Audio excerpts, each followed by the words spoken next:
avukatıyla görüştürmüyorlar.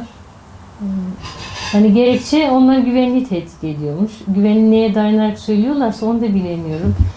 Oraya gittiği zaman çocuklara işte balondur, çikolatadır, defter götürmüştür, resim defteri, boya kalemi götürmüş. Buna benzer şeyler götürmüş çocuklara. Yani onlar güvenliği bu mu tehdit ediyor? Onun çantasında hani bir şey mi buldular ki böyle bir şey söylüyorlar? Ben bunu anlamıyorum. Yani hangi dine mensup olursa olsun her kesin bir adalet olması lazım. Yani ben anlamıyorum, gerçekte güveni neye dayanarak söylüyorlar? Bunu bize açıklasınlar. Benim kızım mahkemesi oluyor, mahkeme dahi çıkartılmıyor. Bir suçlu hani bir adam öldürürse Allah korusun, yine onu bile bir söz hakkı veriliyor.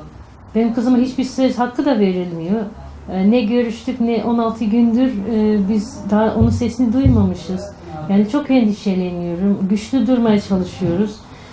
Benim kızım imanı güçlü olan bir kişi ama o şimdi bizi düşünmekte mahvolmuştur. Yani ben bütün yetkililere sesleniyorum. Sayın Cumhurbaşkanımıza sesleniyorum. Yani biraz önce bunu hal çaresine bakmasını istiyorum. Yani var bunda da bir hayır. Biz kadere inanan insanlarız. Benim kızım gerçekten imanı güçlü olan bir insan. İnşallah dilerim Rabbimde Filistin'in sesi olur. Kudüs'ün sesi olur. Bir tane Ebru tutsalar 1000 tane Ebru yine gider. Biz Kudüs'ü de yalnız bırakmayız. Biz Mescid-i Aksa'da yalnız bırakmayız. Oranın insanları da yalnız bırakmayız.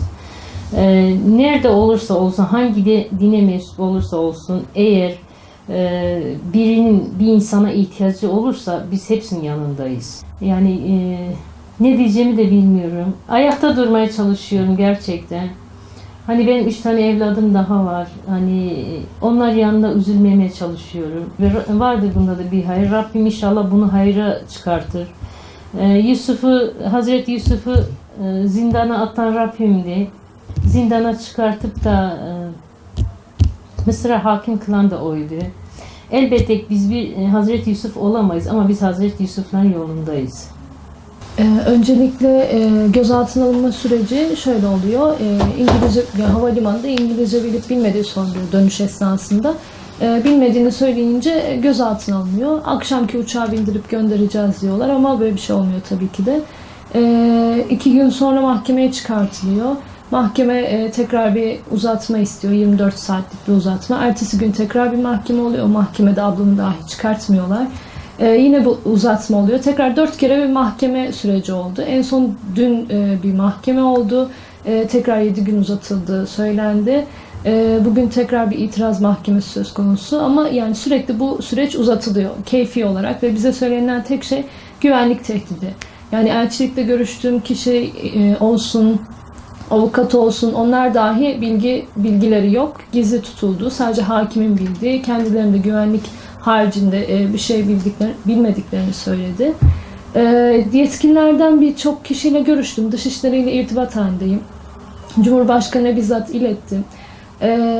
Kendileri ilgilendiklerini söylediler, takipte olduklarını söylediler. Muhakkak ki öyledir.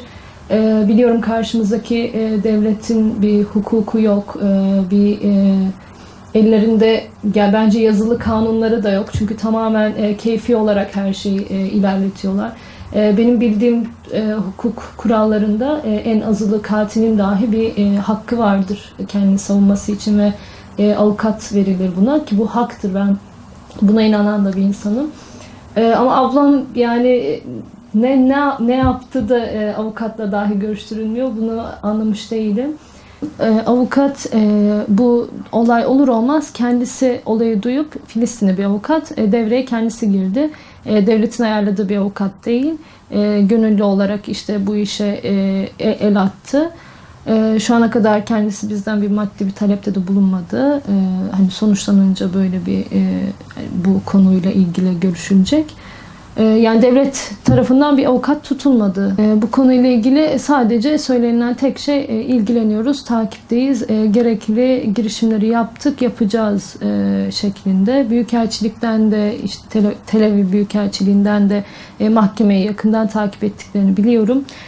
Ama ne tür bir girişim olduğu, ne yapıldı bunun hakkında bir bilgim yok. Öncelikle bence orayı kesinlikle sahipsiz bırakmamalıyız. Bir Müslüman ülkesi olduğu için, iki mazlumların yaşadığı için. Sadece yani Müslüman olduğum için söylemiyorum bunu. Gerçekten oradaki halk zulüm görüyor. Yani bu halk Hristiyan, Yahudi veya işte dinsiz bir toplum dahi olsa bu böyledir. Ben yine elimden bir şey gelirse yine yapmak için hazırım.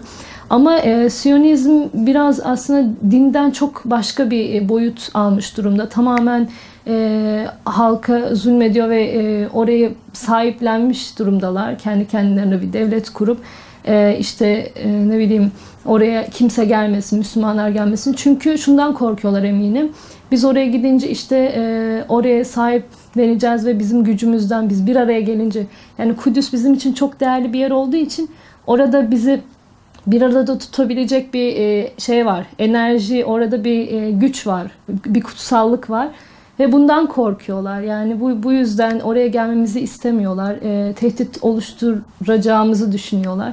Halbuki aslında gerçek bir Müslümanlık, İslam böyle bir şey asla izin vermez. Böyle bir şey olmaz. Ben eminim o yönetim İslam'ın elinde olsa Yahudiler de Hristiyanlar da çok rahatlıkla girer. Böyle de olması gerektiğini düşünüyorum. Bu yapılan şeyin tamamen politik, siyasi bir durum olduğunu, işte Türkiye'ye, Müslümanlara bir mesaj vermek istediklerini, özellikle bir kadın üzerinden yapmaları bunu daha da işte işi zor duruma sokuyor ve bir kadın dahi biz alıyoruz diye korkuyu daha çok işte korkup gelmememizi istedikleri için böyle olduğunu düşünüyorum. Açıkçası yani siyasetin nasıl ilerlediğini çok fazla bilmiyorum. Bürokrasiden şu zamana kadar pek haberim yoktu. Biraz bu süreçte haberim oldu.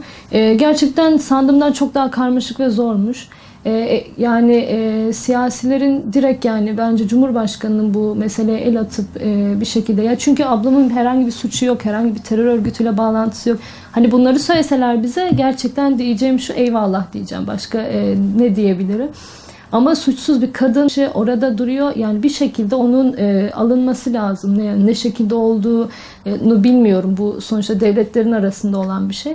Ama bu tamamen yani bizim yapabileceğimiz bir şey değil. Devletin yani yetkililerinin yapabileceği bir şey.